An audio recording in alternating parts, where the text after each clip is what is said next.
Hey guys, it's Joe's Julian. This week is our Courage the Cowardly Dog reunion, and it's a big one. From voice acting and composing and everything in between, we're deep diving into Courage the week before Halloween. I want to give a special shout out to all the patrons that help support this podcast. Bill, Brent, Brittany, Eight-Legged Bird, and Jacob. Thank you all so much for your support. It truly means a lot. If you want to become a member of our Patreon channel to help support this show and get all of these episodes early and ad-free, follow the link below and sign up today. Now, let's kick off that Courage the Cowardly Dog reunion.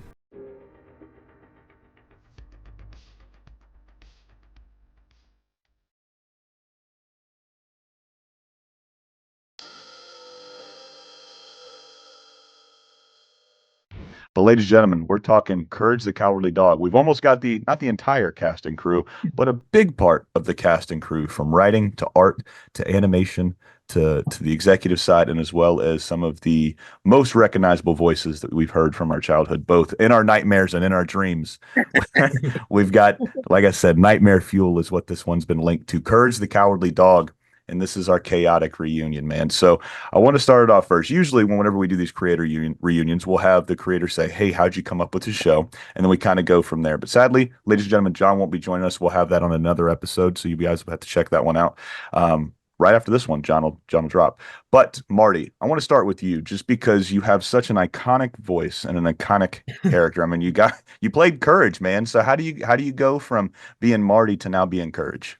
The good question. Actually, by the way, just to address the elephant in the room, I am recovering from a stroke, so my voice is a little bit more stilted than a lot of you might remember me being. So just to say that, mess everybody's heads up, including Pilar, but some of you knew, probably most of you didn't know. So anyway, it keeps getting better and better every day. So I just wanted to address that so nobody is thinking, what happened to Marty? Yeah, here I am. Still sound like alive. Marty Grabstein to me. Right?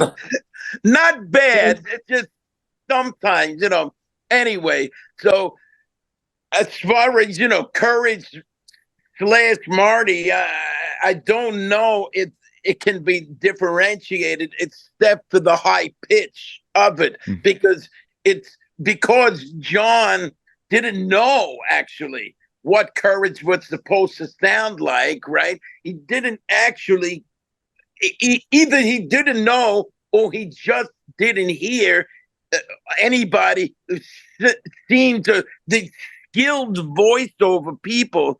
I remember saying, "Listen, I'm doing this new show, Courage the Cowardly Dog. I'm working for John Dilworth. He's listened to every voiceover actor in the city, and over 200 voices, and he can't seem to arrive at an answer. So I think now I'm gonna ask my people. Maybe we have better luck." So anyway, whatever it was, I just went in with what you're hearing. Same guy, all of that, all of my raspiness, the natural neurosis, and he just wanted me to pitch it up here. So once I pitched it up there, that's still the deal. So what is it? It's the same thing. It's somehow a dream come true of it. Actually able to get Marty into a voiceover a role, animated characters. It's a wonderful thing for me. Oh, it was a wonderful thing for so many of us. So like I said, Paul, you're another big voice. And thank you for sharing that story, Marty. I really appreciate it. Paul, you're another big voice. Yeah, you're episode 1. You scared the shit out of us with that cat. that cat is one of the creepiest characters. It goes him, if you had Freaky Fred, and then my favorite guy was always Schwick, man. There was something about a roach with a switchblade. I told Pilar the story. There's something about a roach with a switchblade. I love that character so much. But how do you see them all the time in Harlem? you see them even bigger in Florida. Yeah, right. That's right. Right. They fly down here. But Paul, man, how do you get on the show? How does John find your voice? Well, it was just funny hearing Marty tell that story because so much of these things are about right place, right time, Exactly. and and when I saw Katz and I auditioned for it, um, I just had an idea Mhm. that maybe he sounded a little like the I don't know if you remember old English actor named James Mason.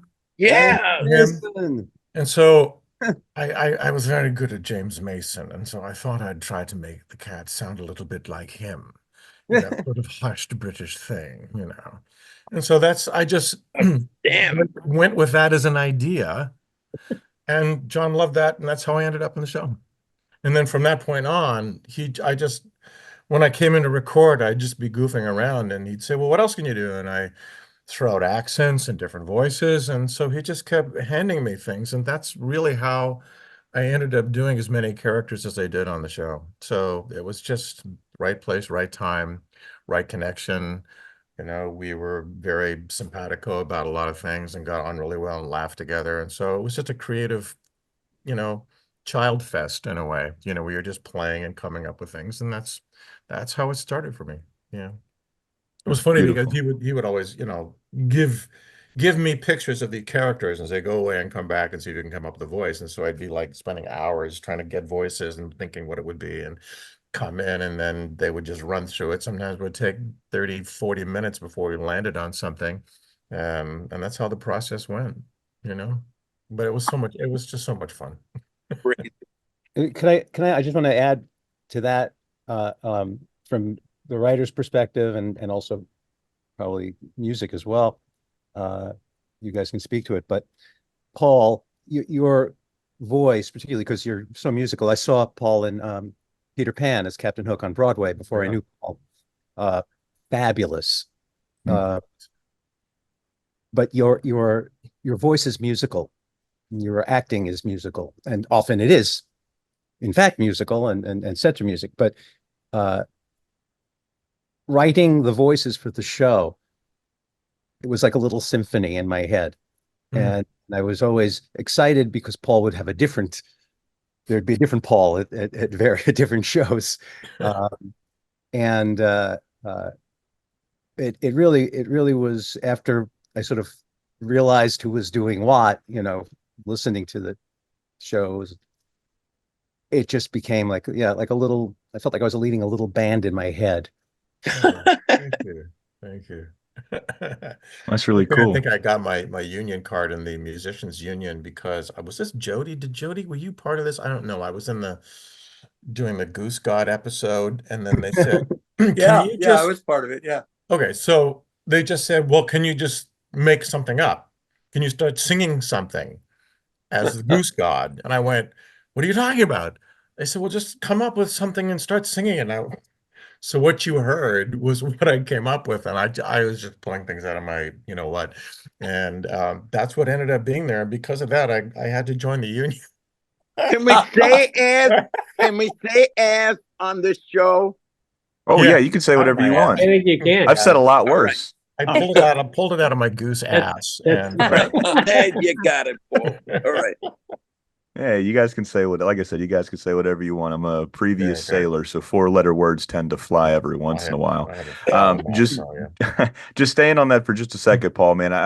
Obviously this is the first time we met, but my favorite villain in the Disney verse is Captain Hook. It's the Navy thing, it's the pirate thing. He had the coolest outfit and he had a hook for a hand. What was not to like as a little kid about a dude? You know what I mean? It was just he was cool, he was debonair, so hats off to you for playing Hook. Oh, thank you so much. Appreciate it. Oh, absolutely. And the next guy that hasn't been here quite yet, and we haven't heard his story, is Andy. Andy, man, I would love to know. We talked quite a bit about you and Jody and how you guys kind of teamed up and got onto Courage, man. But I would love to hear it from your perspective. How do you get onto Courage? So Jody and I met through another friend because we wrote a song together with this singer for a group that I was playing with, New York Voices, and I was recording a record with her. So this woman brought in Jody, and we met Jody, and then our friend Jean Baptiste we became fast friends, and we produced this song together, which became the title track of this record. And then we started writing, and Jody had an office in Midtown, and I would come down there and we'd be writing music for like library music and all sorts of stuff. And so that singer that we worked with left, and the woman that replaced her, her husband was a guy named Rob Marcus, who married our friend, who was the newer singer in this group that I was working with. And Rob was sort of managing Dilworth at the time. So they called me, and I was friendly with these guys, and they called me and they said, do you want to, check out, Rob represents this animator, and you want to go down to his studio and meet him. So Jody and I go down to, like, where was it? Soho, somewhere. Yeah. We walk into a meeting, and it's Risa Newworth and John, and this guy's just sitting there in the corner with big curly hair, and he's just drawing.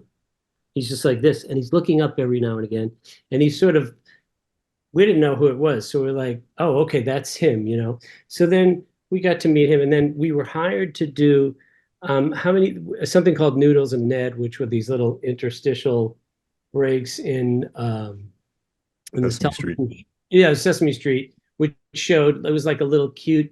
What were the animals, or what were they? It's a cat. The cat and a guy. The guy, and they lived on a tiny island, but it showed like how to make the bed, and they were these little 2-minute things. So we did the music for John, and John would come by, and he'd be like, so the thing with John was, we can talk about this more, and Jody could elaborate on this, was that he would think in terms of sounds. Like, music to him was someone getting bonked on the head, which was that was like something we had to get used to, because we thought of music a little bit more, horizontally. So he comes by, and we'd have all these toys and stuff, and we were working with computers, and we'd have guitar and keyboards, and he would pick up a shaker, and he'd be like, oh, this is it.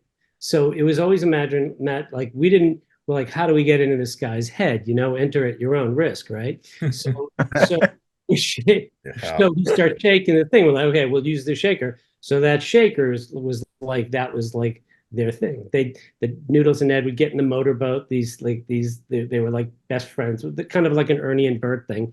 And they'd get in the motorboat, and we'd have the shaker going. And so we did these. How many Noodles and Eds did we do? Jody, we did the original one, which was just Noodles and Ned, and then I think there were 5, 6, or 7 for Sesame Workshop. Right, and then all of a sudden, Jody calls me and says, "Yeah, he's got this show, Courage the Cowardly Dogs." So did we audition for it, or we wrote music for it? We did audition for it. In fact, you had to write music for it. Yeah, we auditioned for it with like a whole bunch of other people. Yeah, and we got it. Yeah. And I think we kind of knew John,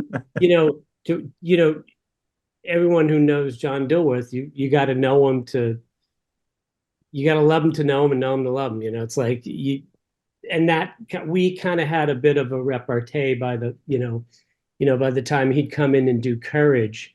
Jody had this big office, and we'd be working late into the night. John would come in at like 9 at night. And I remember like hiding behind the couch and like springing up on him and like wrestling with him, a la like Inspector Clouseau and Cato, and we so we had like a thing. So he would come, and for him it was playtime. So we'd have all these instruments and toys around for Courage, and part of our process was like, what is he latching onto? Like we'd have computers and stuff, and then we'd have all these little toys, like little musical toys, and he'd be like playing with something, and he's like, use this thing.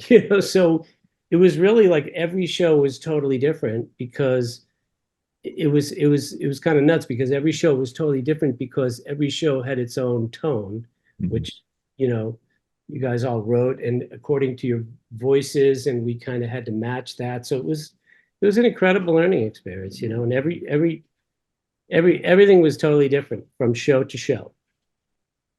And really, mainly the whole thing was that it was the villains, and we were basing a lot of that stuff around the villains. We were basing stuff around, Paul's voice, Marty's voice, it was like we were underscoring an opera. That's what we were basically doing, and it was be like, oh, I get this.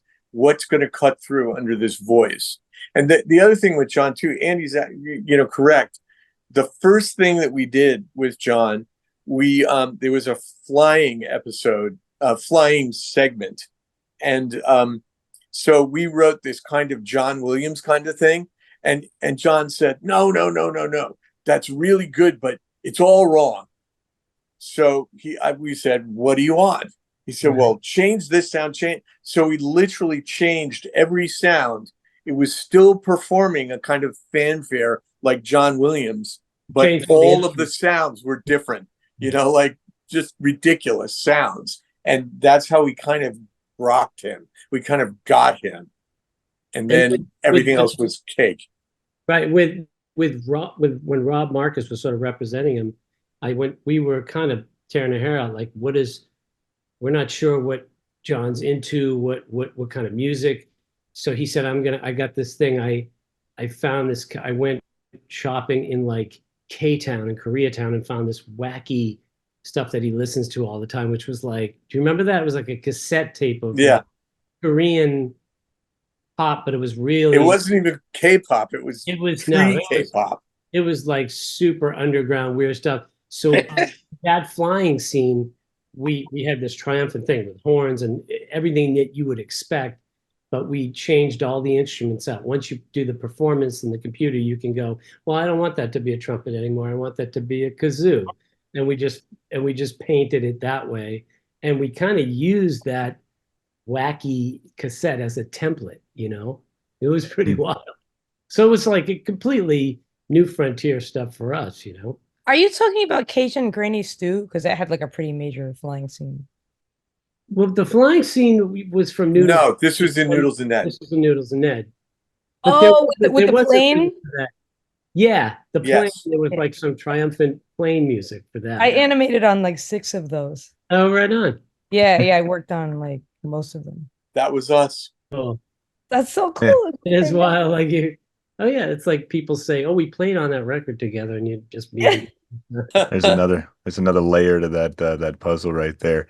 Now, so this is one of those shows that it was the only one of the shorts that got an Oscar nomination, right? Which is wild when you think about all of the show. And Pilar and I had this conversation when she was on a few months back, and it was never a knock against Courage, but it was just like, I've always wondered, like, why was it this one? Was it the colors? Was it the characters? Was it the music? Was it the writing? Was it the fact that it was so different to everything that was on right now? I never understood.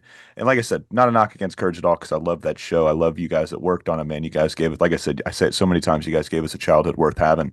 And it was so special. It was so fun. We got to see problem solving by a little dog that was afraid. You guys showed us how to be courageous, even though that this little dog was afraid of everything, right? You guys were Google before Google, right? You guys were all of these trendsetters. And Linda, this is where you're going to come in. And I don't think we've gotten to talk too much Courage with you in particular, but what was this show like trying to keep the execs, I don't want to say keep them at bay, but what was it like on your end when John's approaching you with the show with Courage? Was there any kickback that you can remember from Cartoon Network at the time? So it came in through Hanna-Barbera, and John was working with Ellen Cockrell, who was in charge of development there at the time. Probably talking about 1994. So I was still at Nickelodeon at this point. And John got the pilot picked up when they were picking up 52 different ideas to make What a Cartoon. So John got his idea picked up. He was probably one of the few people from New York. The majority of people were in LA. A lot of them worked in that CalArts, what I think of as the CalArts style, Dexter, Powerpuff, things like that, the squat characters, thick lines, sort of Hanna-Barbera influenced. And John was an independent filmmaker. Now, he worked on shows like Doug doing storyboards, but he was an independent filmmaker who made his own films in his own style. And so he had pitched this, it got picked up. He made the pilot, and, a lot of the people who made pilots, the majority of them didn't go to series, but a when I got there, I was already friends with John, so we knew each other from New York, and we were friends, and I thought Courage was really funny. And I think there were a few things that people were apprehensive about. Now, I wasn't apprehensive about any of these things, so it was easy for me to defend the show. But I think people felt like, that the story of Courage had been told in that one short, and that there wasn't, like they couldn't quite figure out what other episodes would be like. And so John was able to answer that. I think some people thought John, was a handful, and they were a little nervous. I can't understand why, but Yeah, and part of that is when John would meet executives, he'd want to find out what the breaking point was. So he'd act weird until he figured out how far he could push them. And that's not always a winning approach. It could be, but sometimes it's not.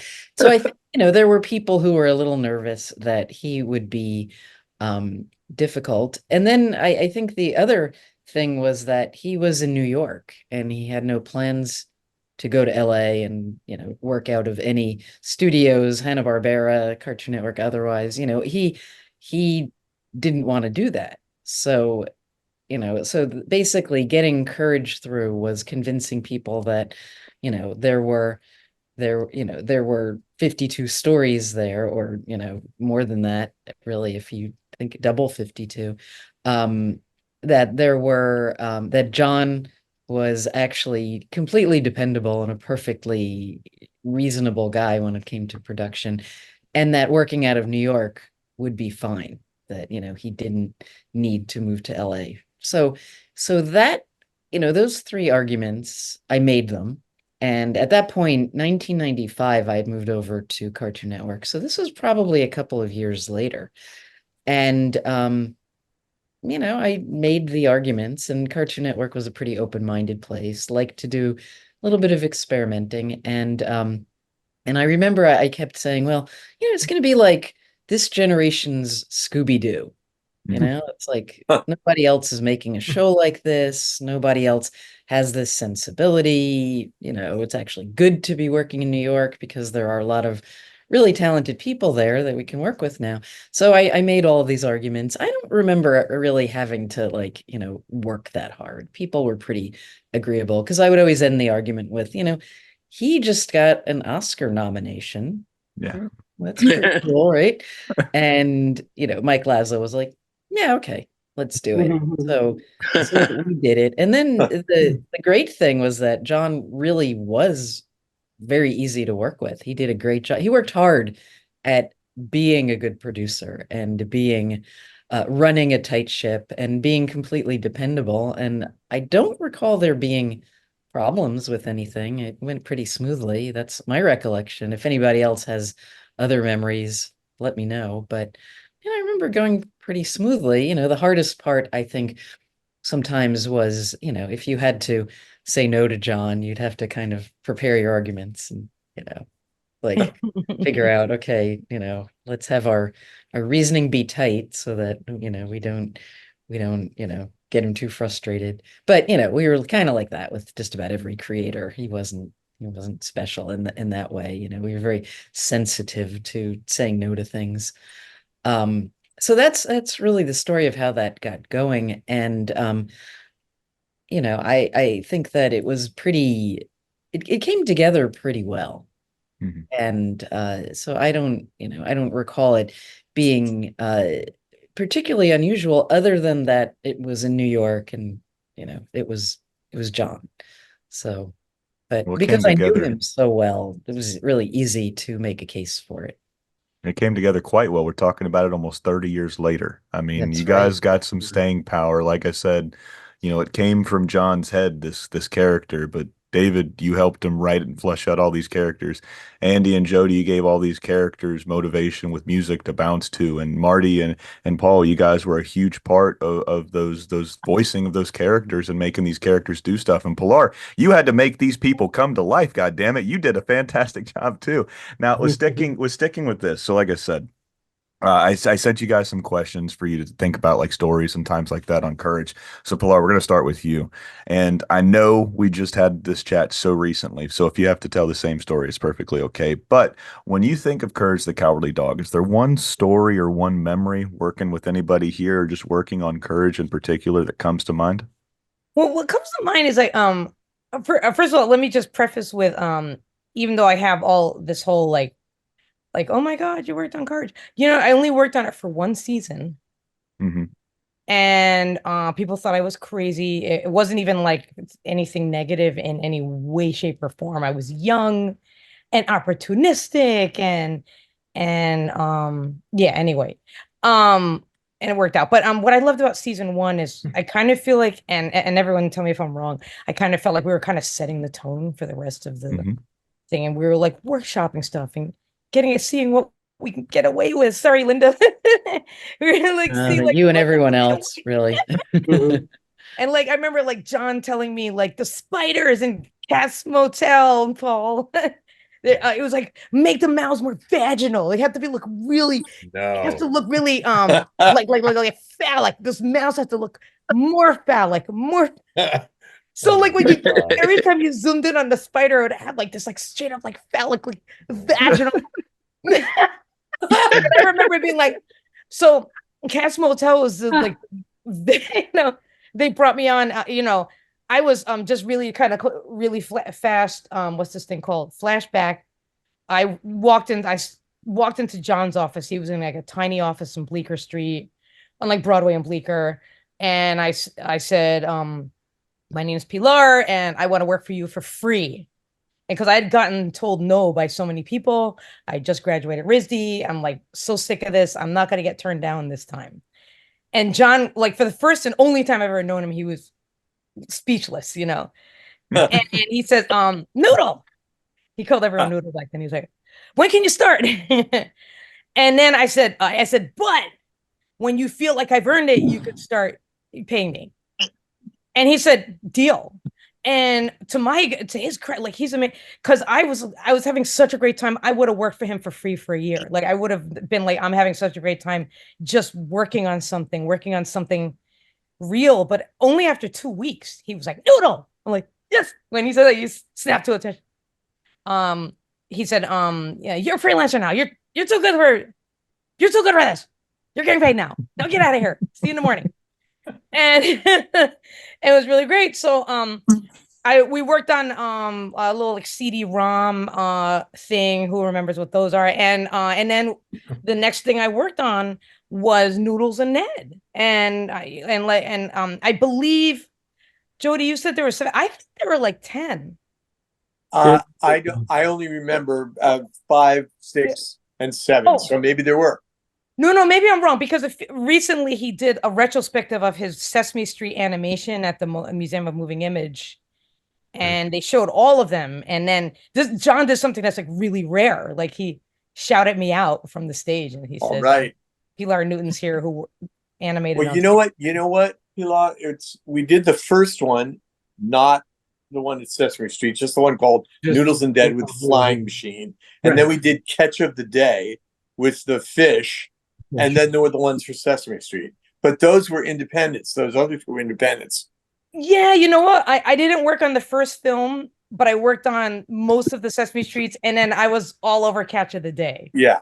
And like that was really like, oh my God, I totally went on a whole tangent. But a memory that to circle back to your question, and is that yeah, I guess really great memory stands out is like working on the very first thing I ever worked on was Katz Motel. And who's responsible for when Katz walks in? By the way, my married name is Katz, so I'm Pilar Newton Katz. So I get, yeah. So a lot of people come up the street, come up to me and go, Pilar, or Professor Pilar or Mrs. Katz when I work with like high school students. So like, is Katz named after you? And I said no, because I wasn't married to my current husband yet. It's just totally coincidence. But whose idea was it to, when Katz walks in, there's this really cool like Casio every time you look? That's Andy and I. Yeah. Was it actually a Casio? Like, No, it it was was some kind of drum beat, but it was like a lo-fi kind of thing, and especially lo-fi 30 years in. But yeah. it was just this little beat. But it was, I guess it was creepy enough, but there was something about it that with Paul's voice, it was cool. He was cool. He was like, he was like a cool, badass, creepy guy.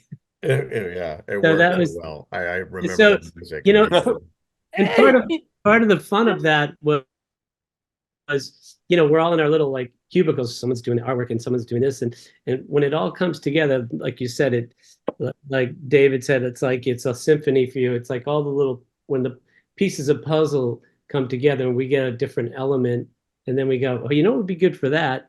And that's when I felt like there were certain times where I really felt like we hit it, where all the different elements were sort of synchronized, and it was like a little dance. It was very nice. So that happened a few times, more than a few times. So to say that, That's really cool.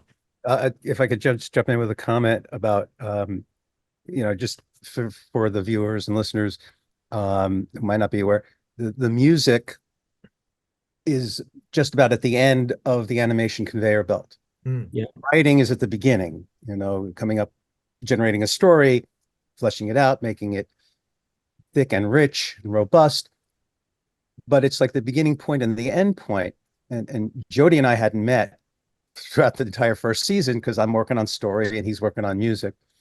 And I think we started working together and also with Andy, like at the first season rap party. I think he was like, "Oh, you're Jody." Yeah, right. You've been telling, you and Andy have been helping me tell the story. Yeah. And it was like having almost another pass at the script, except through somebody else's brain and filter. But it's really interesting sort of to think about in children's animation, particularly when you're trying to keep pace with the television machine, churning out episodes carefully, meticulously, but fast. And then you watch an episode that you had written a year ago and it's finally on TV, and you experience the richness of everybody's, Whole thing together. Pilar along the way, and Paul and Marty, of course. You guys, and I almost envisioned, like, if I had a dream, and maybe I did at the time, it was like the Lucy conveyor belt. And I love Lucy. I actually worked with the director who directed that. That episode? He was very old at the time. But yeah, it was sort of, it was manic no matter where you were, because you had to keep up with the schedule. So you're always locked in, you're always going fast. And when you had time to appreciate the totality of what had been accomplished under John's aegis, then, it was like smelling a flower that you grew, you planted the seed and others have been watering it and feeding it. Now here it is. And it's to eat you like Audrey, or it's going to love you. So, did both. Well, there's something. There's one other point to that too. A lot of this had to do, of course, with John, but very specific to Andy and I. We were told, really, he wanted something really cinematic. He didn't want anything that sounded like, a little kid's TV show at all, obviously. But he really wanted cinema. He wanted us to do something really rich and big, considering at the time, Courage was broadcast in mono, which was a little odd to us because we took special care to mix everything beautifully and stuff. But the reality was, he really did encourage us to walk off a cliff into the abyss. Just do what whatever comes natural to you. And really, I think probably 70% of the time, John really loved anything we did. He was marginal at 10%, and then 20% we had to redo. But he really respected the fact that we went off that cliff into the abyss for him. Yeah. He really loved that. And the type of personality who he is, and as eccentric beautiful as the show is because of it, you know that you couldn't do any kind of like mamby-pamby, like middle of the road. That would never go with him. We knew that we had to do something. And the other thing was, Jody, I remember you saying to me, he wants a horror show. He wants to scare the kids. You got to scare the kids, right? He did. He did. And he did. Yeah. And it was a couple of years ago, maybe during COVID, I went down a, Courage rabbit hole on YouTube, and there was like those top 10 scariest moments of my childhood with Courage. And it was just like, holy shit, this was scary stuff. I was like, oh my God, we did that. And I mean, we were just, like David's saying, you got a gun to your head and you're just coming up with stuff. And there are words and music on the floor half the time. And then you got to get it out the door. And there's always that thing. But there was some pretty scary stuff in that. I'm like, oh, there was. I remember plenty of times getting scared the shit out of. I have people coming up to me like, I also like, for some reason, like word got out that I'm like someone I worked on a show, and then suddenly like my Twitter, I have 8,000 of my closest friends now, which I still don't know how that happened. And I get asked all the time, like, did you know that like you're someone that worked on something that like traumatized me? And then it's like, thank you for my traumatic childhood, but I love it at the same time. I remember once I was I worked in the schools, and by then, to make extra money, I started teaching. I was a substitute teacher in the DOE. I was still doing independent animation, and I was streamlining my resume, and I was like, okay, Courage the Cowardly Dog was 20 years ago. No one cares anymore, and I deleted it off my resume. So one day, no, wait, it gets better. I know this was me. Don't worry, not now. So then later on, I was walking down the hallway in the school, and suddenly these teenage girls, Mrs. Katz, they run up to me, and she leads the girls, go on, tell her what you worked on. I said, what? Tell her what you told me you worked on. I said, Courage the Cowardly Dog. And the girl, as she led up to me, just burst into tears. And I was like, why is she crying? Make her stop. What? And then she says, no, she doesn't understand. She's never met anyone that's worked on something that's responsible for part of her childhood. And I said, okay, if I draw Courage for you, will you stop crying? She said, and then I had so many like one time I had this like really tough teenage boy, this tall, like Mrs. Katz, trying to act cool. I was like, could you draw Courage for me in my notebook? I was like, sure. So I did this, and I said, did you do all the work? And he was like, yes. And he was trying to act all cool, like this. So I did this doodle. I didn't even think it was very good, but I did it. I signed it. Nice to meet you. And he was just like, and I was like, oh my God, Johnny. I forgot his name. Will Combs. Are you crying?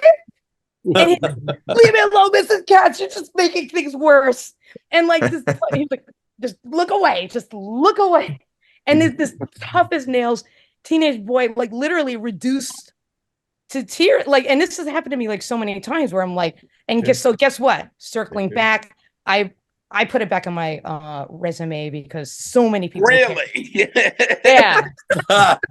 It's not just something that like, something I did long ago. I mean, it was long ago, but it was not just something no one cares about. So many people care about it. And it's just to add to that, Pilar, the whole thing, I do the convention circuit, Comic-Con circuit pretty regularly. I'm blessed to be doing that.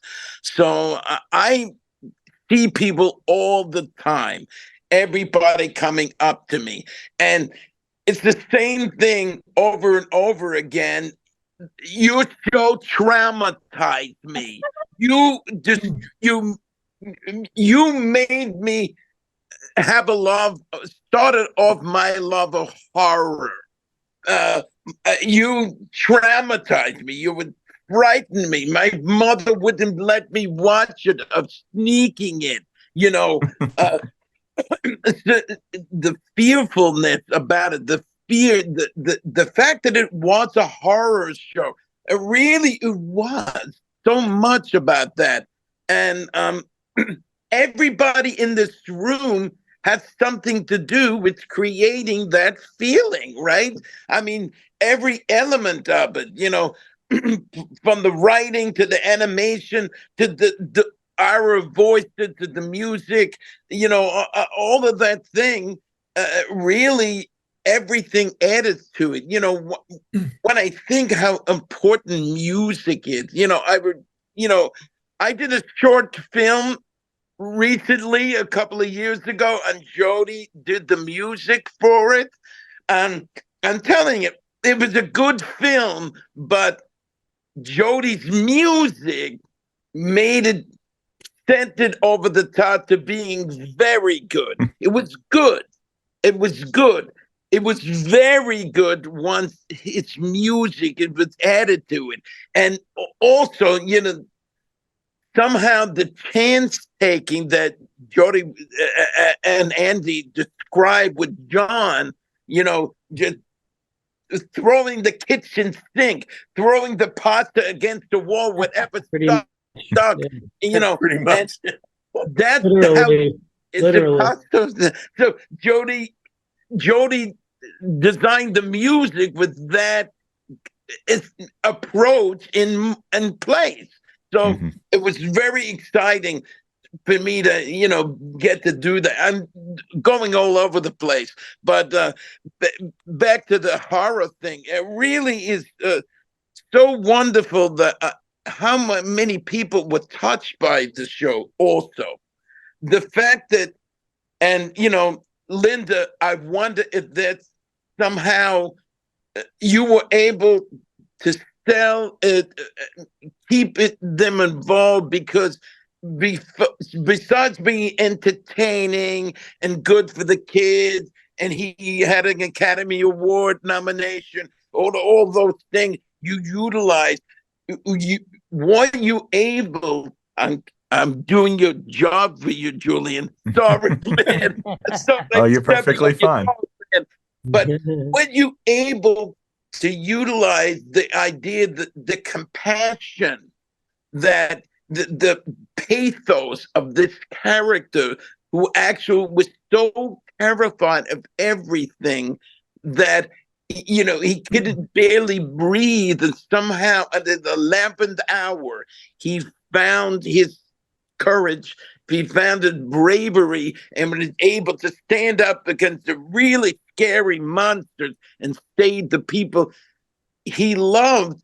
It reached so many people that way. So many people who abuse, abusive parenting, bullying. People have hard time. People with autism. All of the different types of people really identified, were touched by it. Besides being entertained and terrified, were you able, Linda, to utilize that element of compassion in your pushing the show? A hell of a question. Yeah, and I think that the argument we would make about the show whenever we would talk about it was about how Courage loved Muriel so much, and he would, Right. he would protect her. Like when it was the last thing he wanted to do, he would rise to the occasion. And Yeah. I mean, we didn't have to really use that as an argument, because I think everybody picked up on that and everybody liked that part of it. And that probably was a selling point, to the point where, like it was something we all felt, and Right. another thing that I actually liked about it was that, it had a different cast of characters than a typical show. It wasn't a group of kids, wasn't, Courage was like a kid, but he wasn't a kid. And I liked the fact that, he was in the middle of nowhere with, an elderly couple, and, not the exact setup that you'd come up with to sell a show, but people sort of felt like that was interesting, and the show looked different and felt different, and John's sensibility, his style, all of it was so unique. Those were all things that I think people at Cartoon Network saw that. Everybody there kind of understood when things worked, that like why they worked. So I think that was an argument that, like, we talked about, but we didn't have to like convince people Push it, that yeah. they saw it. Yeah. Right. They were very comfortable with that. And I think the thing that was really gratifying to me was, do you all remember the New York Times article that came out a couple of years ago, where it was like, we've been thinking about shows that we, Yes. watched 20 years Yes. ago, and we're reconsidering some of them. And, this show that we never wrote about is one of the best. And it was one of those kinds of articles. And I remember reaching out to John at that point and saying, finally, like Vindication. it was very gratifying to see that, because I think when Courage came out, there were a lot of shows that were coming out around the same time. And I always felt like, it deserved a lot more attention, because it was this, sort of like, very memorable show that people talked about all the time. And so when I saw this article about it, I was like, I remember cutting it out and thinking, I'm saving this because this is very important to me. And I really did feel like, okay, finally, it's like somebody is pointing to this, the newspaper of record is pointing to this and saying, this show was actually very important, and we didn't write about it at the time, but we're writing about it now. So you all have to go back and check that out, because it was great. I want to jump in for a second, if I could. Actually, as a question for you too, Linda, because I get contacted, like Marty was saying, all the time by the people who said that they were just traumatized by so many of the characters. And the one that I get more than anything else is Freaky Fred. Yes. And I wonder Yeah. if they had a hard time with that episode, because I've had many people say, I don't think you could get away with that now. No, Right. seriously. Yeah. It's It really was dark. perverted for sure. It's really dark. And I wonder if I mean, a lot of people said you couldn't do that now in the time we live in and the sensibilities that we're living in. Yeah. There's a lot of stuff that we did at Nickelodeon, at Cartoon Network. A lot of stuff that wouldn't fly today. Yeah, isn't it interesting? Yeah. And yeah, that was a weird episode, and we did talk a lot about that one, but ultimately we were like, let's see how it goes. I mean, over the years, there were episodes of other shows that we pulled for one reason or another. Like we'd get an episode back and we'd be like, oh man, it's like too far. Yeah, when did they add that in? And what shows? Yeah. Oh, there was a cow and chicken episode, and the thing we'd always say is, okay, one call and it's off, and we'd get the one call and I'd be like, it's out, and so. And there was never a Courage episode that we had to pull, but I remember thinking that one was weird, and like knowing it was my favorite episode to design. And there's something about how memorable it was that seemed like, I mean, so much of that period was like one big experiment, right? I mean, we all felt like we were pushing things, and there were things that were too far and we would reel things in, but yes, there are many, but you know what, there were things in Doug that wouldn't fly today, and there were things in Rugrats that wouldn't fly today, so everybody was pushing it. So I mean, that's how Doug animation got about better. a bully, so it's like there's a lot there that people would be uncomfortable with now, but for me, one of my big indicators was my kids, and they loved Courage, and so and they weren't watching it in real time. They were watching it years later as reruns, and they loved it. And I thought, okay, well, that's good. They have good taste. That they do. You can keep them around for a little while. I just want to mention, well, off of what Linda's saying and off of everything Linda says and does, one of the biggest reasons I believe the show was successful. I've worked with brilliant people, and I've often felt like we're all caged in this little room, and we're trying to make the show work, and we're writing defensively. We're writing to preempt notes we're going to get. Linda, under your able direction of production, under your stewardship, I think we were given a lot more room than I'm used to having, a lot more breathing room as artists, all of us. And I wouldn't get that many like killer notes from the network, just as you're saying, Linda. There was never a moment where I felt constrained, suffocating, you know, uh, even as we go into 4 seasons, and you talked about the executives who might have given you pushback at the beginning, like, what are we going to do? This is the only episode of the show there could be.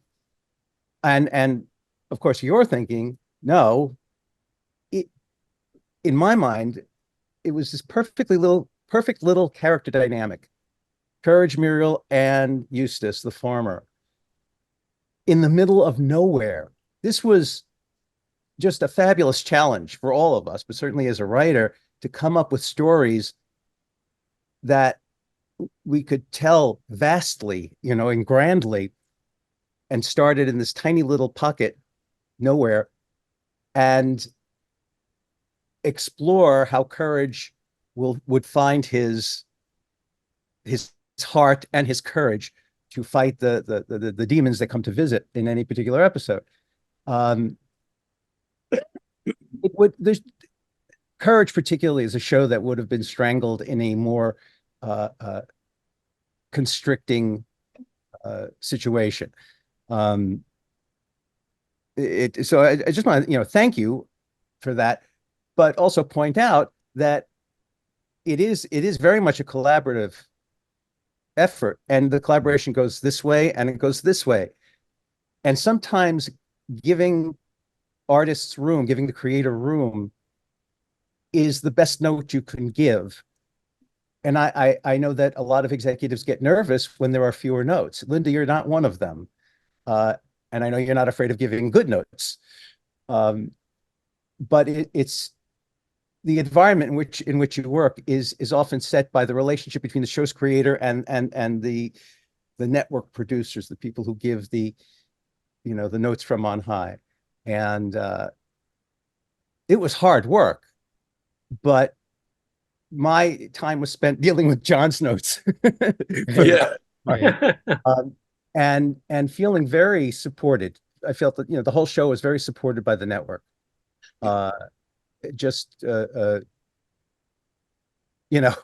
Sometimes you just feel like you have to justify your existence as a show, and you are, as I was saying, writing preemptively, and that's just a terrible place to be. If you're going to fail, you're going to fail. If you're going to succeed, you might have more chance of it. If you're working with executives who get it. So, well, that's great to hear. Thank you, David. What I used to tell my team was always, choose well, select the right shows with the right creators, and then the less work you have, the better you chose. It's like your goal should be to give no notes ever. The closer you get to that is like, the better decision you made. And I think a lot of people choke when they have to make those decisions. And, it's apparently like a lot of people are pretty nervous about what they're picking. And, I was always very certain about what I wanted to do. And it was, I felt lucky that I but I always went by, what I believed that the creator could do.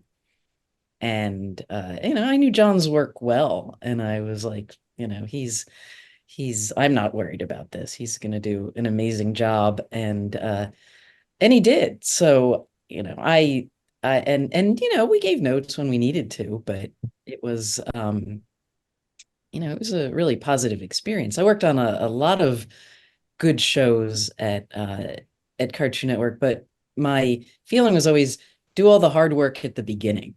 Like, in the pilot, in the first few episodes, just give all the notes that you can think of. And then, if things are going to go well, by episode 4, you'll be on your way.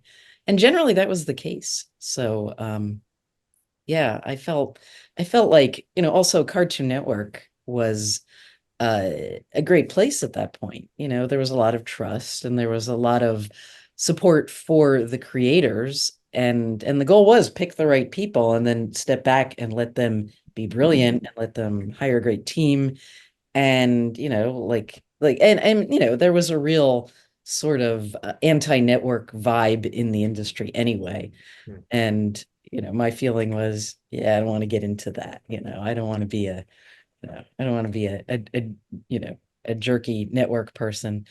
And I also, I liked what I was doing, so I didn't want to get, promoted into management or something. I just wanted to keep making shows. And so, I didn't have bigger aspirations than, just to be the development person, really. And so that probably helped me. I was like, yeah, network executive. And so sort of kept me in a good space. I just focused on the shows and making sure that things were running the right way. So that's that probably weighed into it. I wasn't thinking, oh, how do I get to be in charge of this place? I was just mostly like, okay. Well, can you come back and run it? Can you come back and run it for us? Because Cartoon Network is non-existent. Nickelodeon is in the shitter. Yeah. Disney's on the way out. Yeah. The direct correlation that all that has, because there's not one chat that I've ever had from anybody on Cartoon Network that has never sung your praise. And I've been trying, we've been talking off and on this podcast and through email for 4 years now. You were one of my earlier episodes, and I've been trying to get you. Pilar, I know you got to do Duolingo tonight. Linda's over here. She's up right above you. Linda works at Duolingo, so she's I your go-to know. person. So I mean, but we need you back, Linda. We need. David said it best himself, and you've said it on so many Studying occasions. 3 Everybody that languages I've right now. had, everybody that I've ever had is like you made a sandbox for everybody to play in. You kept everybody where they needed to be. The creatives with the creatives, let them do their job. There's a reason you guys hired them. They're the professionals. Let them do what they were hired to do. The executives, make your notes over there, filter them through me, but let the creative people play. And that's what's something that's missing, especially from the cartoons that we're watching now. I don't like to shit on things because there's so many more talented people than myself that will ever be able to pick up a pen and draw something, pick up a pen and write something, pick up an instrument. I've got dumb fingers. I can't play anything. I do want to play a piano. That's the instrument that I've written down on my list. I want to learn that to play something this year. So I'm practicing that. You know what I mean? But I can't do what you guys can do. You know what I mean? But nobody can do what you can do, Linda. So we need you back over at Cartoon Network. As soon as you're done with Duolingo, please save our childhood and our adulthood. Now, there is one thing that I wanted to circle back to, and this is going to be a little bit heavier of the questions. I did foreshadow this in the email, but we're going to be talking Thea White for just a little bit because it came up in all of my courage chats that I've had. David, Jody, I've had you guys on, Pilar, Linda. I think we've had a Thea story out of you as well. But whenever somebody is no longer here, I like to do a little bit of remembrance, especially somebody like Muriel. Muriel played such a huge role. I mean, she was Courage's heart throughout this entire series. I mean, that was what he strove for. He broke that scaredy cat vibe to be courageous for Muriel. And I loved hearing the stories that you guys have shared. So David, I'd love to start with you because you've had to halfway through, I told you, the cat, I called it. Ladies and gentlemen, if you're playing at home bingo, we just won. But David, you've got two of my favorite stories that I've ever heard, and I've used your references quite a few times. Not for Thea, but just for courage in general. But you dreamed in the colors of courage, the palette. I loved that story that you had told me when you were writing it. And the other one, I actually told Pilar the shorter version. I'm pretty sure I left it out. But you saw a group of teenage kids smoking cigarettes, and one of them had a Courage the Cowardly Dog T-shirt on, and you got them to not smoke. Yeah, they weren't. I don't think they were. I think.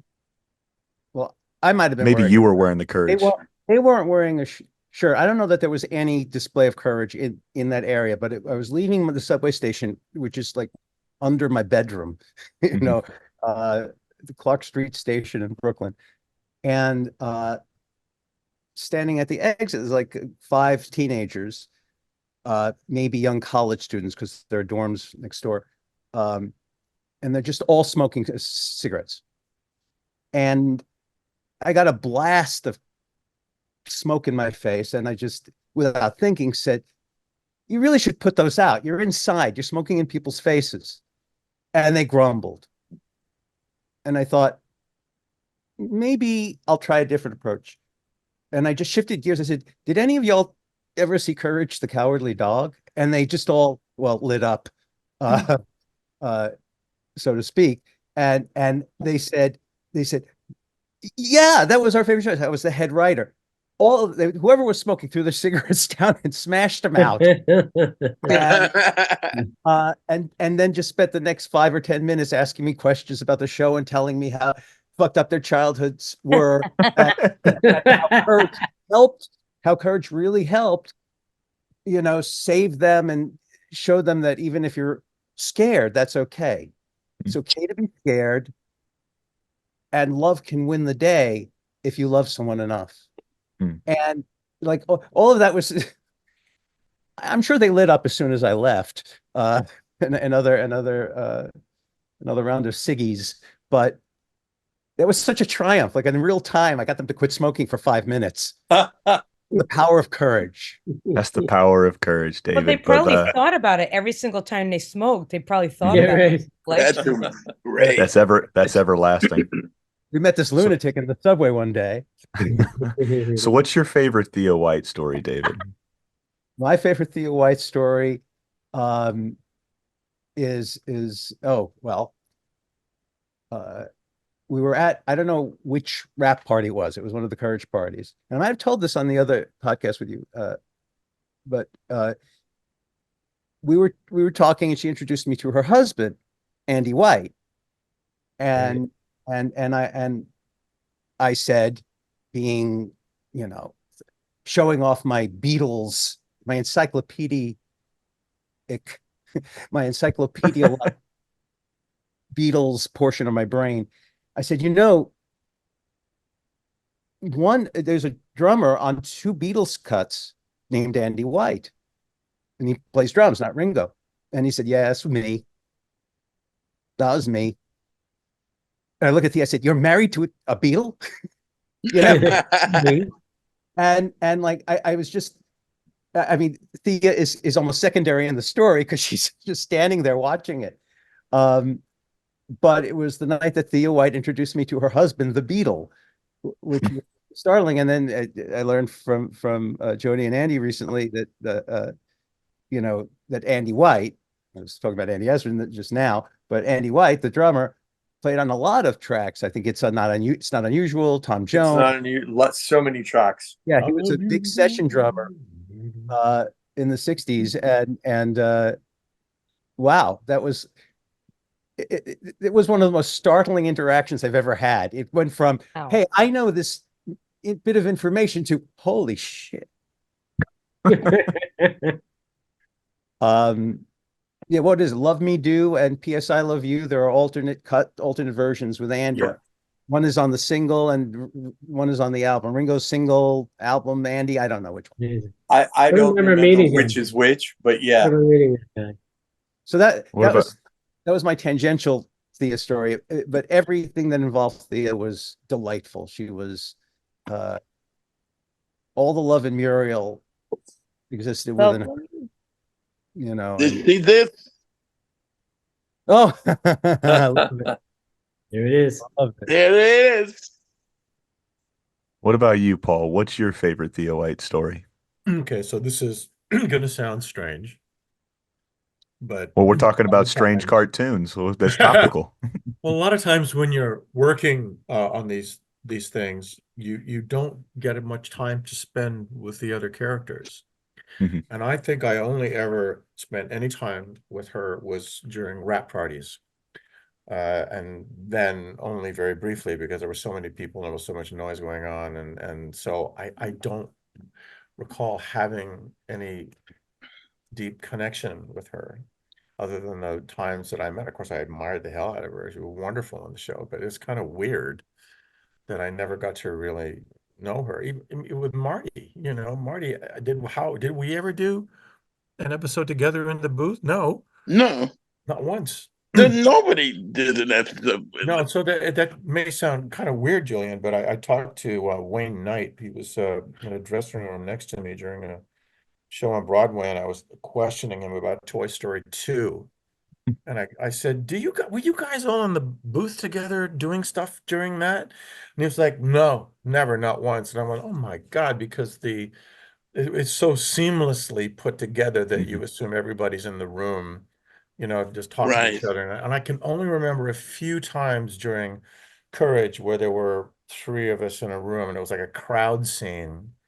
but otherwise, I really didn't get to see everybody else much at all. And does that sound weird? I know, but I wish I could weigh in as far as she was concerned, but I can't.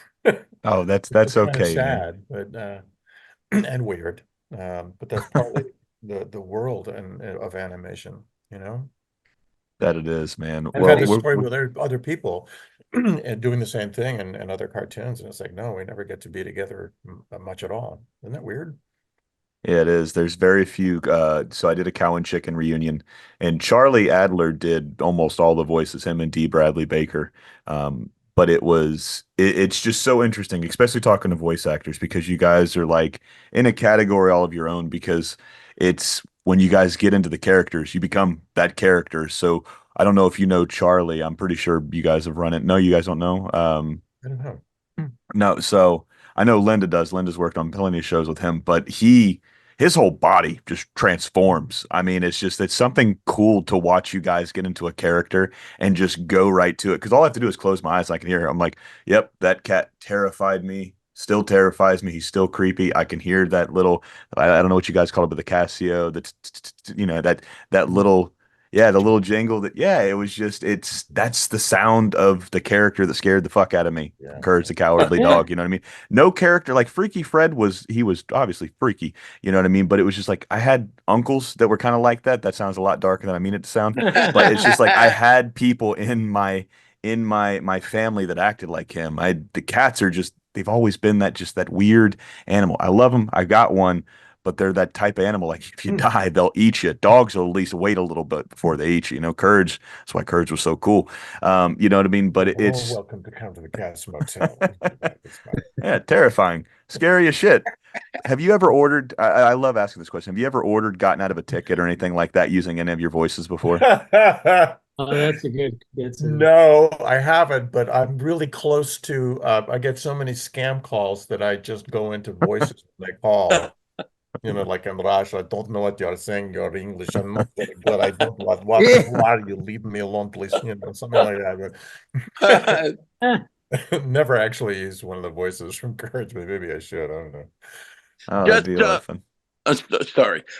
Just regarding Thea, for me, much like Paul said, it's so easy to not really. So many of it didn't really, other than the rap parties, things like that. We were able to get together and talk to each other and connect. And sometimes we would run into one another in the in between sessions, and we would very delightful interchange. But for me, Thea, because we were blessed to be able to do that Scooby-Doo Courage crossover, we got a shot. I know John was not involved in it, but we got a shot to bring back these characters in the full-length film. The closest we ever got to a Courage film, and it was very exciting to reconnect with her. And somehow it was in 2019 we actually recorded it and did some retakes, ADR in 2020.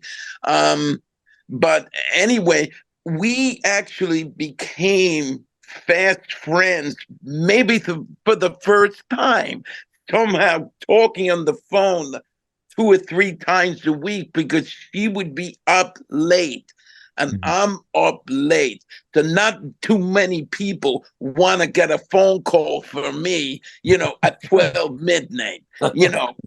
Maybe Jody would be open to that. Maybe. But so Thea, we connected on that, and somehow it was really checking in with one another.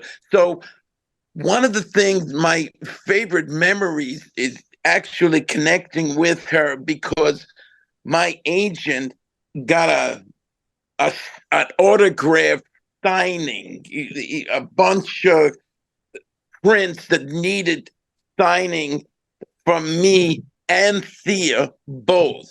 So we got together at Thea's apartment, and we basically, have all of this stuff with me and with the paint pens and the prints, and we were ordering Thai food together, having drinks.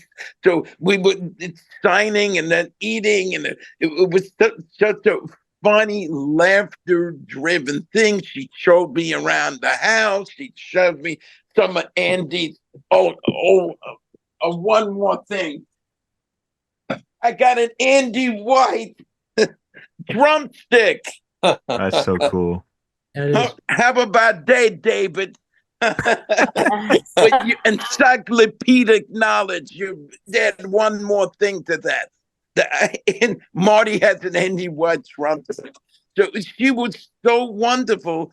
I was, messed up when she died, because now I had a fresh connection with her, a richer, deeper connection with her in the last, unwittingly, the last 3 years of her life.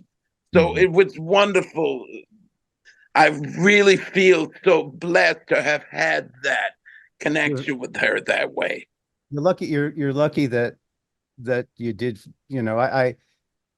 I saw her for the first time at a big reunion that we had, the 20th reunion. 20th Yeah, year. downtown. She had died recently, and she just, I could feel this. She started to cry in my arms as we were like just standing there. But what I want to say about Thea is the opposite of maudlin, and she was one of the sexiest women I've ever worked with. At every age. And I, as a favor, I asked her to do a voice on an audio-only recording for a friend's bachelor party. Bill Marcelli, he had written an episode. Oh my God. Freaky Fred with me. And my thought was that Thea or Muriel, I forget, I guess it was Muriel. Muriel is very upset that Bill's getting married because she always lusted for him because he wrote her so well. And she did this great breathy, like, I just gave her a bunch of lines she could just throw together in a salad, and she nailed it. Boy, I mean, she didn't have so funny. very nasty words, but as an actress, I mean, my God, I was talking to Bill recently, trying to figure out if either of us has that tape. But she was, just really generous and, as I said, really sexy. Because when she did that recording, she tapped into something I wasn't aware of existed within Muriel. I thought of the character differently after that. How do you think she landed the money guy, in her life? How do you think she landed Eustace? Beautiful. Well, what about you, Jody? You got I know I think you told one on your show, but do you have a story when you think of Thea White? Well, when Thea was in town recording, and I think probably prompted by Andy was with her, and they would come to the studio that we had. I think Andy was there a couple of times. They came a bunch of times. And Andy was so interested in what we were doing, and they kind of sat in the back and listened to what we were doing and stuff. And it was just kind of cool to have that presence there, knowing, David and I are both Beatle maniacs. And the fact that, we're hanging out with this guy, and of course, Thea, who was so sweet, so much fun, and so patient sitting there. Andy was really interested in her, but she was just a really incredibly generous woman. And the same, I guess it was the 20th anniversary party that David was just mentioning. And I don't know if I told this story, but I had forgotten all about this. I had tracked down her address and sent her a card when Andy had passed away. Just very simple, and when she saw me at the party, she just grabbed me, and said, "Thank you so much." Like I had done the most wonderful thing on the. I know people don't send, sympathy cards anymore very much, but I kind of feel that it's something that folks should do much more than an email or a text. Gee, sorry, your husband died. You don't do that in a text. And, I spent a lot of time talking with her that night, as a lot of people did. And I actually think that I have the last picture of John and Thea together at that party. And when she passed away, I sent it to John, and he said, "Oh my God." And he posted it and sent it all over the place. And there was a kind of a periphery. There was a thing around her that was really quite wonderful. Maybe I interacted with her maybe 12 times, 10 or 12 times. They were always very memorable. She always had a mischievous twinkle in her eye. She was, Marty knows. Definitely. And, she was just a wonderful woman. She was Muriel. I don't say this to offend any of the other cast members, but she was Muriel. I don't know if you could find another Muriel, I mean, it's like she was just had that thing, it was this kind of, kooky. John once told me, I asked him, why are their glasses opaque? And he said, because they're spiritually blind. Oh my God. What? Right God. off the top of his head, he said, because they're spiritually blind. And I thought, she's so far. God. I don't know, but she's so far from being spiritually blind. She's just so cool. And I really got, Marty had told me this story, when he and I were hanging out. And I was so glad that you guys had found each other, after Scooby-Doo. Yeah. It was really great because a lot of things that you said were what you touched on tonight as well. And it's really, really is incredibly touching. I could just feel, her when you talk about it. Yeah. So, I just wanted to throw one more thing. I'm sorry.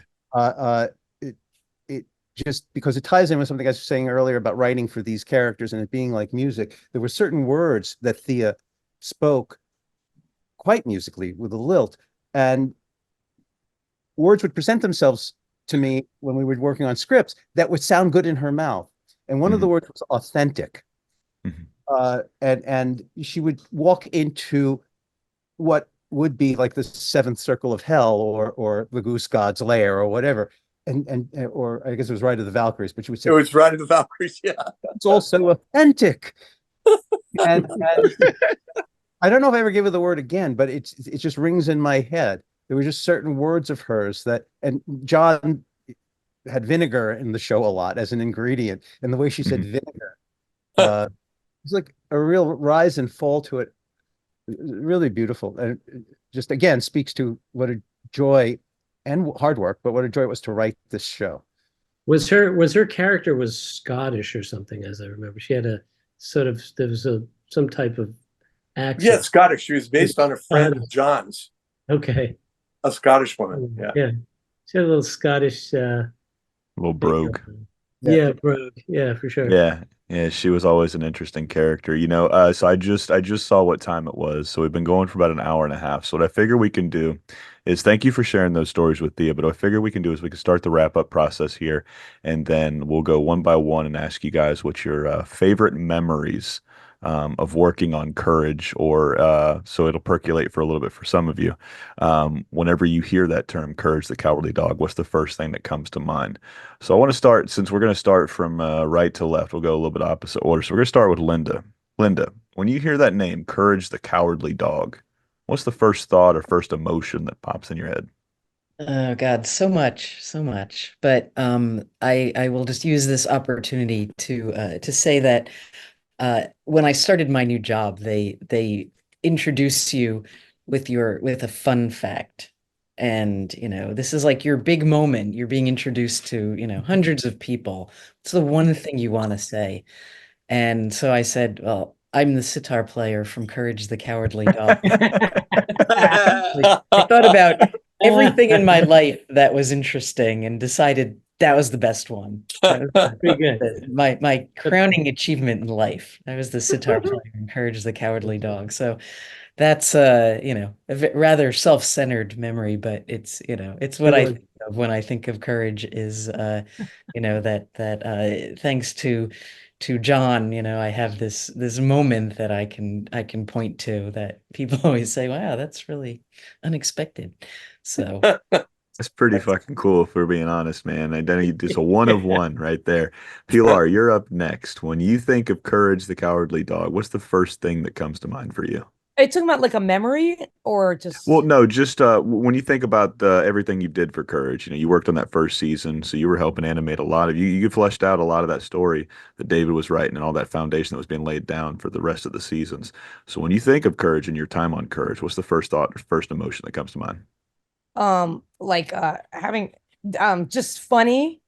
Mm-hmm. And because here we were like so I started off as a storyboard revisionist, and then halfway through the season the storyboard supervisor Bob Miller like poached me. He says, I like you, I want you to be in storyboard, like so much to Tim Chi Lee's chagrin. But we're all there in the pit, like be there, like working until 9. Like they wouldn't let us go home until we hit the deadline, but they'd buy us dinner. But like 6:30 p.m. on the dot, bottles of Jägermeister would come out from under the desk. So we were like, hey, we're working, but 6:30 is officially after hours, so we could drink too. And it got like really unhinged. Like we would have like massive like paper ball fights. I would get on the elevator and Tim Chi Lee we're on the 11th floor, and Tim Chi Lee, like the head of design, would jump on the elevator, press all the buttons and jump back off. And I'm like, no, you can hear my voice going, no. And it was just funny. I would come in and there would be another goofy drawing of me on the desk that someone did of me, and not very flattering in any way, shape, or form. So I was known as like this demented Betty Boop character. So they would always draw me looking like this demented Betty Boop character, complete with a straitjacket. I have a folder this thick. I would come in and be like, good morning, everyone. Oh my God, so Pilar said good morning. 5 minutes later, there'd be another drawing on my desk. So like, and like you had to have like a thick skin, but it was like funny as all get out, like, and then I would draw something insulting back. And so it was just fun the way we just like took the Mickey out on one another. That's very British, right? Like, or like the way we played the dozens on one another, and just the crazy. We got into trouble the way cartoonists do by drawing and doing crazy drawings of each other. I can't even repeat half the things we drew the characters doing. No, very innocent. Get your heads out of the gutter. No, it was just fun. Just a bunch of crazy kids. Anyway. Well, thank you. Paul, you're up next, man. What's the first next? thought that comes to mind? Oh my God. Okay. You came real serious by taking off those glasses. I thought some real earth-shattering shit was getting ready to come out. You're setting the scene real good. Glasses acting. There's so many things you can do. Let me think about that. I have to say that the first thing that came to mind was like I had fallen into a pot of jam.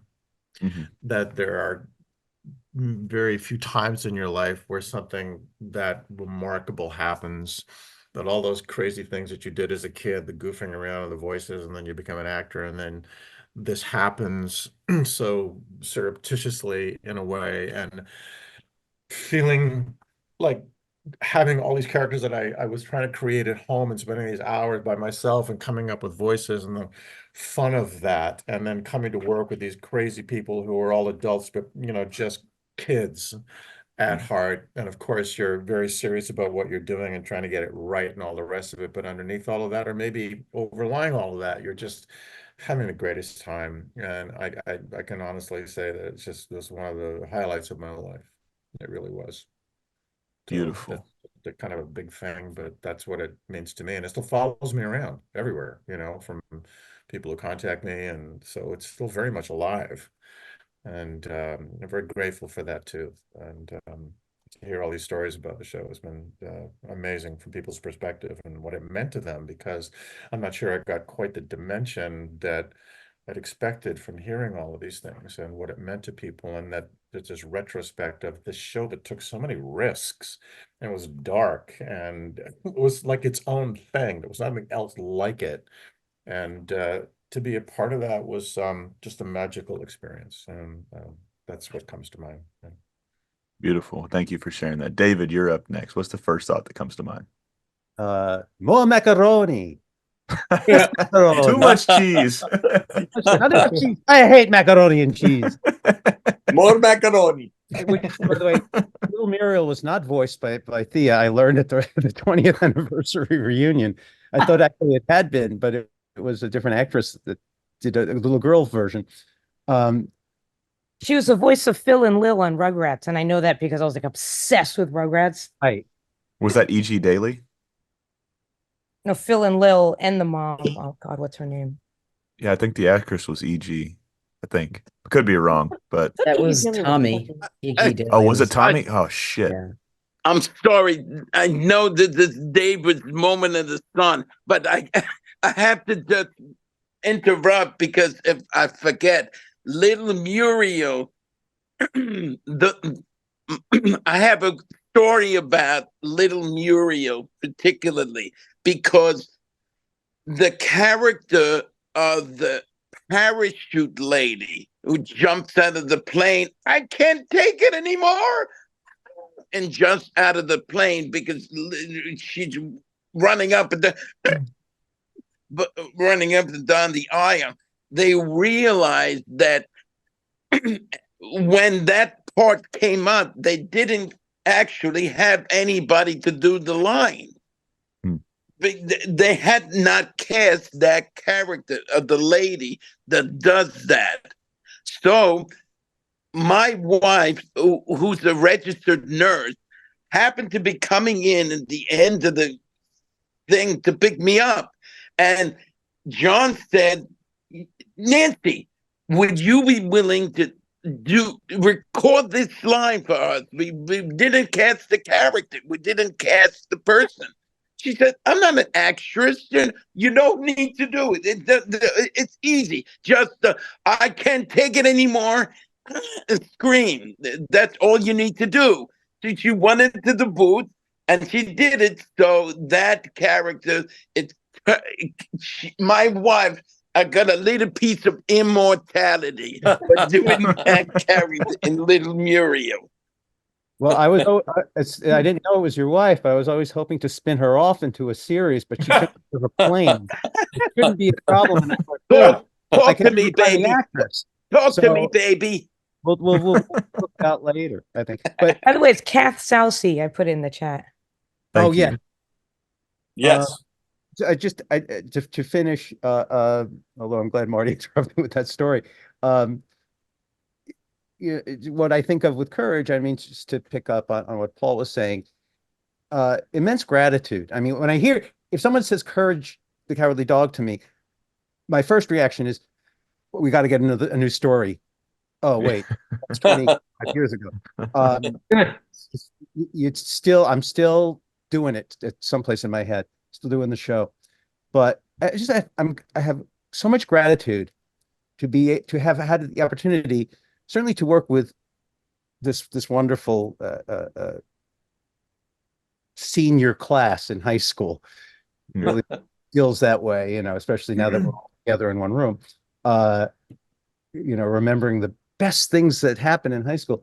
But now, looking back, I didn't know. None of us knew. We were just doing a show. We didn't know the clout, the effect we were having on kids. I was concerned we were going to be frightening children. friends of mine called me. Hey, I was watching the show with my 5-year-old, and we saw your name. Well, maybe you should watch a few more episodes before having your 5-year-old watch it again. But to hear now that those 5-year-olds, maybe not my friend's 5-year-old, but others, had really malignant childhoods, had really awful experiences that, or ordinary childhoods, but Courage gave them something that they couldn't get from other shows. It gave them something that they were missing or something they were developing. Lynn, I think, well, we were talking about compassion before, and that's always been, for me, that's always been the underlying message in anything I write is compassion. I don't care if I'm writing it for adults or children. It's like, open your heart, peoples. And now to hear back from, to see these fully realized adults with lots of tattoos, generally speaking, and some of them have Courage and other characters, I'm sure Katz has as many tattoo artists drawing him right now. Just I'll bring it back to the Beatles because I always do. I had two ambitions as a child. I wanted to be a talk show host or a Beatle. So my opportunities were limited from the get-go. I met Andy White, so I'm like the fifth, sixth Beatle in my head, and I did interviews of film directors for a Writers Guild series, so that's a talk show. So, but this was, that was me being fanciful as a kid.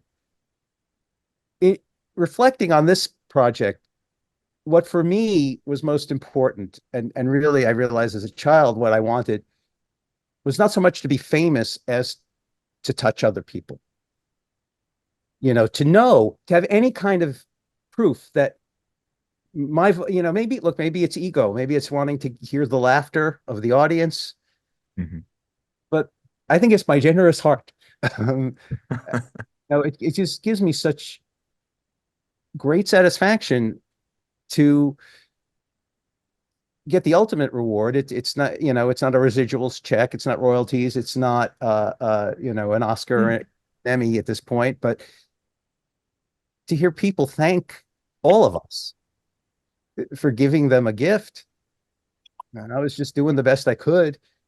And the sum total of all of this was, I hardly read anything negative, except for people on the internet who say, "You're not the head writer." Prove it. Yeah. Well, here's a screen grab, and you can look me up on the internet. I'm here. But yeah, I just, the word that does come to mind is gratitude for having had that opportunity to work on something that was great artistically and creatively, a challenge and rewarding at the time, but to have it paying back a quarter of a century later, and it doesn't feel like that long. I mean, my kids were just about the right age for Courage, and they were a little embarrassed that Dad works on a show. He wants to talk about it. Don't talk about your job, Dad, because no kid wants their dad to talk about their job. But when I had my kid, Julian, this is my son's name, in the car with his 11, 12-year-old friends at the time, and I said, "Julian, don't hate me for this, but hey, do any of you kids watch Courage?" And they all just went crazy. And I could see Julian like out of the corner of my eye because I'm driving a car filled with kids. And Julian is like, "They watch the show? Really?" From that point forward, I had a better relationship. I had more stars around my face when it came to my son. So that it was a harbinger of things to come. These kids were watching the show. And that we did some good for people. I mean, that's just, that can keep me going for years. The power of cartoons. Yeah, the power, the power of cartoons, with the responsibility also of writing for children. is immense. And if you think about it too much, you can sort of crumble under the weight of that. But it's a solemn responsibility, and you can treat it lightly in order to make it frothy and fun, but it's important. That it is. That's the word I want to use. It's important to get good things into the heads of children, to have them witness empathy, witness courage in the face of fear, to be able to deal with the monsters hiding under their bed and the monsters who are lurking in other corners of the house, maybe in the future. So yeah, gratitude. Well, thank you. Beautifully put, man. Andy, you're up next. Marty, I want to save you for last because I figured it'd be fitting since, courage. But Andy, I wanna get you next, man. What's the first thought or emotion that comes to mind? Well, yeah, I would definitely echo David's sentiment. I mean, one thing I was thinking, getting back to when we were talking about Freaky Fred, I felt like that episode for me was such an incredible marriage between the poetry, the writing, the animation, just the twisted story that is from John Dilworth and Ayal's mind. And just when I was a kid, we used to watch, like around Christmas, watch The Grinch. And I was just like, yeah, that mean, crazy, and there was that song, "You're a Mean One, Mr. Grinch." And I used to just get into it, And then years and years later, I'm working on it. And I kind of feel like that was, I don't know if Jody, if you feel the same way. I felt like that was sort of our little Grinch. That was one of many moments where everything kind of came together. We're all doing our thing, and everyone is. I think there was a sense of responsibility to do the best job we could, and to try to communicate and bring to life through the music what that looked like or how that should feel, because the music is one element, the visual, it's you're part of something. So that to me, I'm very proud of that. And I was a younger man when I did that show, but it felt like you'd come to work and you wouldn't know what to expect, and it was an adventure. And I have to say, Dilworth made it an adventure. He would show up at the studio, and there was one show called Hothead where we had this grinding loop that was just grinding, and the guys get that hair lotion and he keeps putting it in, but it's making it madder and madder, and basically he just explodes. So there's this like huge crescendo that we had to create. And I remember John got on the mic and he started, and we built this whole thing up, this crescendo to this big explosion. And he was singing how he wanted the crescendo to go. He was making like some kind of squealing noise or something. And we kept it in. We kind of buried it, but we kept it in. But it was just like, we wouldn't have thought of that. And Jody and I would be up late night thinking of the Man and Gauze, these weird songs, and just cracking up like, they're going to buy this, but it was really fun. And to be a part of this whole thing. And recently, when you guys sent around the picture of everybody in Times Square, like all the people that worked on it, you feel a sense of community and pride because you created something that was beyond what you do. It was just a part of something bigger, which was really, it's a lovely sense of accomplishment, I think. Beautifully put. Thank you for sharing that one, Andy. Jody, you're up next, man. When you think of courage, what's the first thought that comes to mind? There it is. Pleasure, pain. It is. Yes. Pleasure and pain. We were there. Pleasure and pain. When John would say, he'd slap my desk and say, "Great," and walk out. And we know it was done. Or he would slap, "Not quite. You got to do that again." Well, what do you want us to do, John? I don't know, but you got to do something else. That was very helpful, very, very helpful. But the reality was that it was really an extraordinary experience. We were sort of the last in the food chain, as David mentioned earlier, and it was kind of difficult in a way because there was just Andy and I, and John would come in. There wasn't a lot of camaraderie except between all of us, except during the parties or when there was a recording session. We did some songs with Paul and stuff. One of the things that I loved so much about it is that as I said earlier, John really wanted something cinematic. He wanted us to never go the easy way out. We had to do something that was unique, and really till the 11th hour, he would work us to death for like 3 days, and we would have a delivery date for the mix and stuff. And he really wanted it to be the best that it could be. Mm-hmm. And so we rose to that occasion to the best of our ability. And there were some shows that were incredibly iconic. The thing that was quite amazing about Freaky Fred, and for those of you who don't know that and want to go back and listen to that show, there's only one theme in that show. It's played in different iterations through the entire show. There's it's only one theme. One motif And gets played in different styles. Played in different styles, depending upon what's on the screen. And that entire theme is based upon my childhood horror of the Chipmunk Christmas song, which I hated. Christmas time is here. But we did. We just minored it up. Wow, that's a great story, Jody. But to get back to whatever thing that David was saying, David and I spend a lot of time together and often walk around, and one of us may have a Courage t-shirt on. And there are people that walk out of buildings. I remember we were walking on the East Side last week or a couple of weeks ago or something, and this doorman came running out.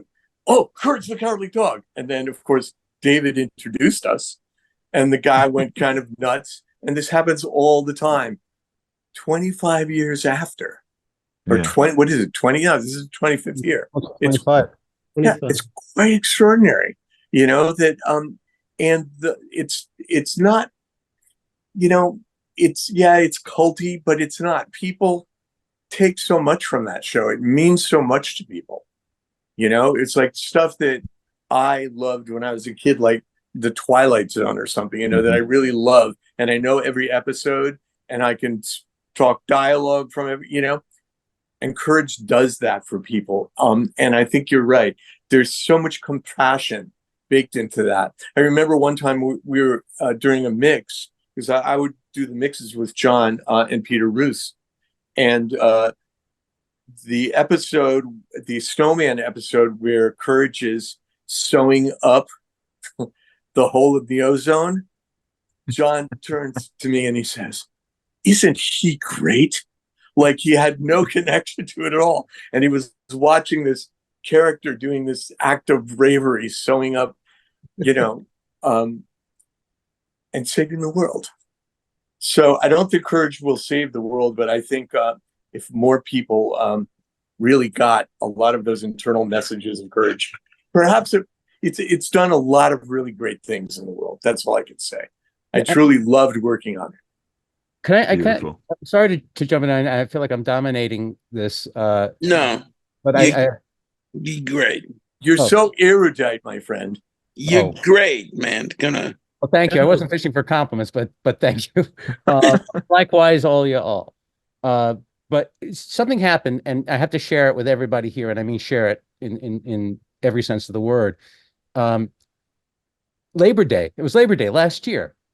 I was just leaving the Labor Day parade, walking with the Writers Guild, and my wife and I walking through Central Park, and we passed by the statue of Balto, the statue of the snow dog that led the team to save the children who were dying in Nome, Alaska, early in the 20th century of diphtheria. They had the antitoxin. Yes.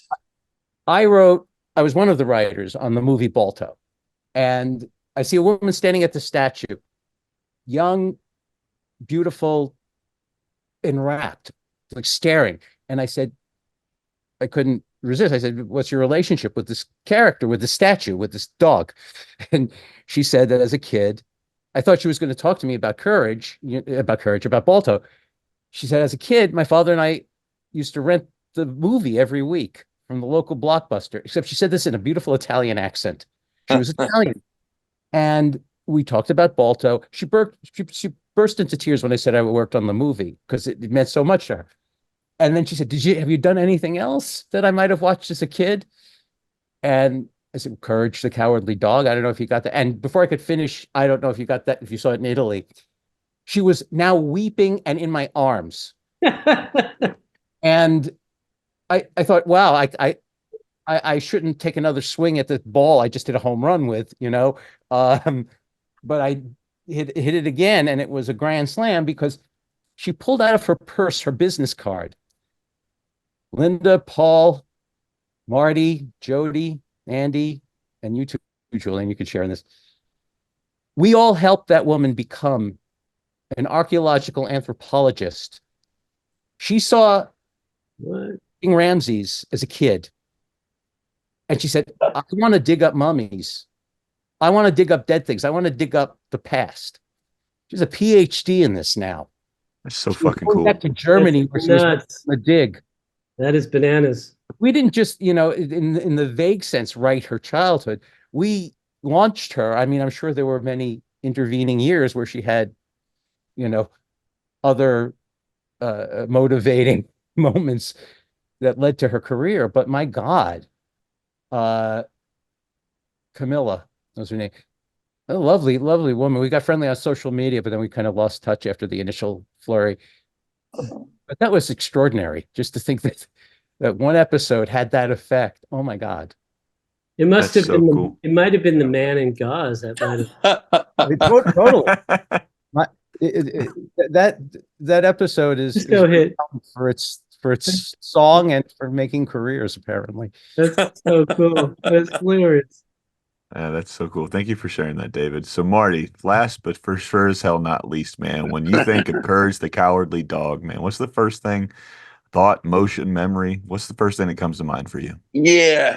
So, when I got that call from Rita, and I was on my survival job, and I remember, like she said, come in to do this audition to this thing. And I was thinking, like, I never did this before. I never did animation voiceover, never, not any experience at all. So,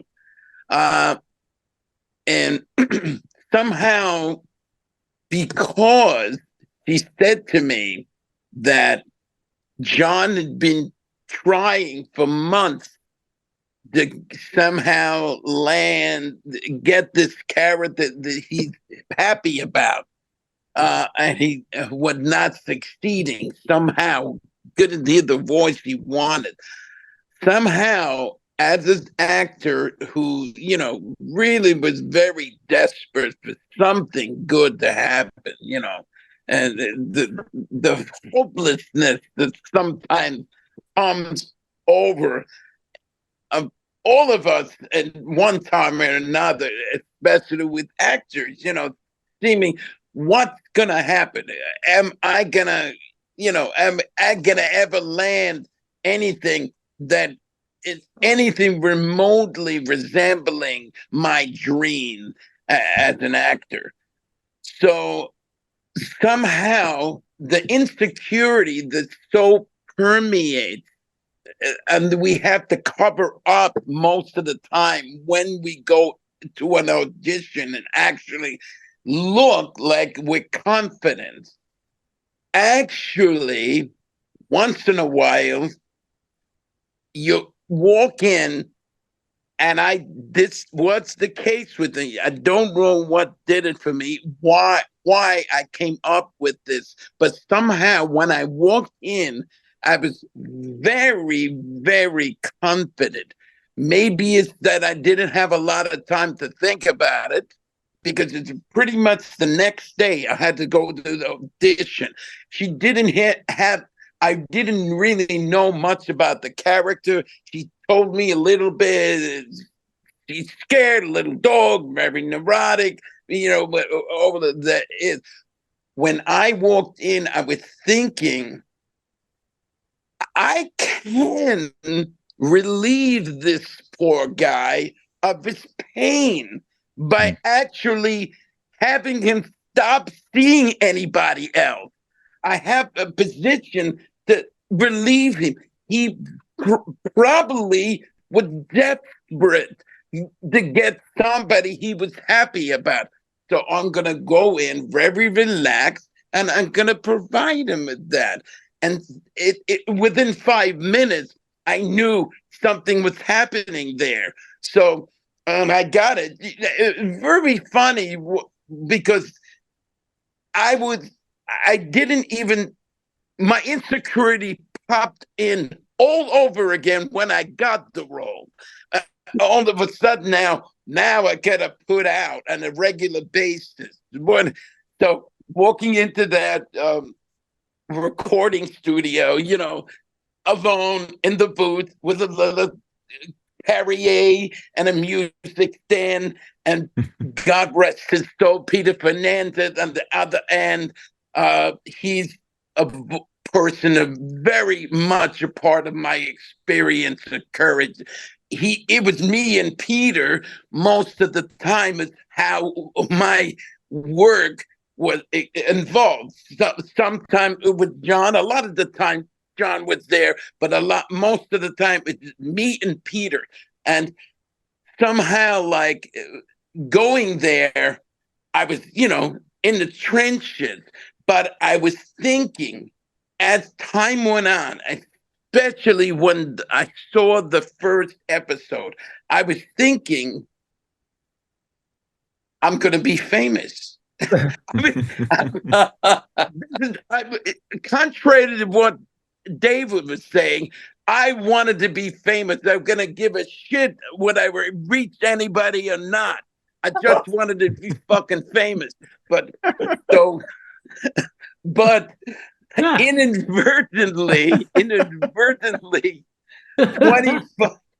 25 years later, going to these conventions and hearing people over and over again, and you're talking about somebody, he was in your arms crying. I have anytime I do a convention, I have some 5, 7, 8, 10 times in the course of a 3-day weekend, people are bawling up, crying, because they're meeting me.